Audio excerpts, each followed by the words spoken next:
Biografi Raja Kesultanan Banten ke-1. Identitas Raja Kesultanan Banten pertama yang bernama Sultan Maulana Hasanuddin. Kelahiran pada tahun 1478, wafat pada tahun 1570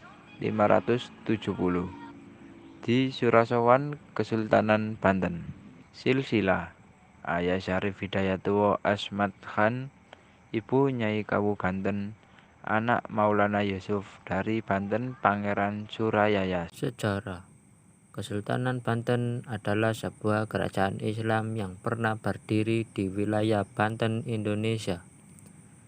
Berawal sekitar tahun 1526, ketika Kesultanan Cirebon dan Kesultanan Demak memperluas pengaruhnya ke kawasan pesisir barat Pulau Jawa, dengan menaklukkan beberapa kawasan pelabuhan, kemudian menjadikannya sebagai pangkalan militer serta kawasan perdagangan sebagai antisipasi terrealisasinya perjanjian antara Kerajaan Sunda dan Portugis tahun 1522 Masehi.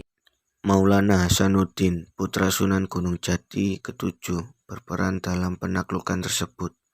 Setelah penaklukan tersebut, Maulana Hasanuddin mengembangkan benteng pertahanan yang dinamakan Surosowan di Bandung 1600 Masehi, menjadi kawasan kota pesisir yang kemudian hari menjadi pusat pemerintahan setelah Banten menjadi kesultanan yang berdiri sendiri.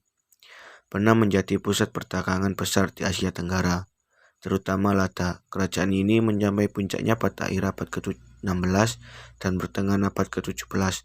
Pada akhir abad ke-17, pentingnya dibayangi oleh Batavia dan akhirnya diagnesasi ke Hindia Belanda pada tahun 1813. Wilayah intinya sekarang membentuk Provinsi Indonesia dari Banten. Saat ini di Banten, nama Masjid Agung Banten menjadi tujuan penting bagi wisatawan dan peziarah dari seluruh Indonesia dan dari luar negeri.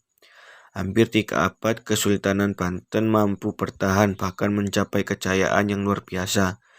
Di waktu bersama, penjajah dari Eropa telah berdatangan dan menanamkan pengaruhnya. Perang saudara dan persaingan dengan kekuatan global memperebutkan sumber daya maupun perdagangan, serta ketergantungan akan persenjataan telah melemahkan hegemoni Kesultanan Banten atas wilayahnya. Kekuatan politik Kesultanan Banten akhirnya runtuh pada tahun 1813. Setelah sebulan sebelumnya Istana Surosowan sebagai simbol kekuatan di kota Intan dihancurkan. Dan pada masa-masa akhir pemerintahannya, para Sultan Banten tidak lebih dari raja bawahan dari pemerintah kolonial di Hindia Belanda. Sultan Maulana Hasanuddin wafat pada tahun 1570. Surasowan, Kesultanan Banten. Berikut adalah senjata yang digunakan Maulana Hasanuddin saat perang saudara dan persaingan dengan kekuatan global memperebutkan sumber daya perdagangan.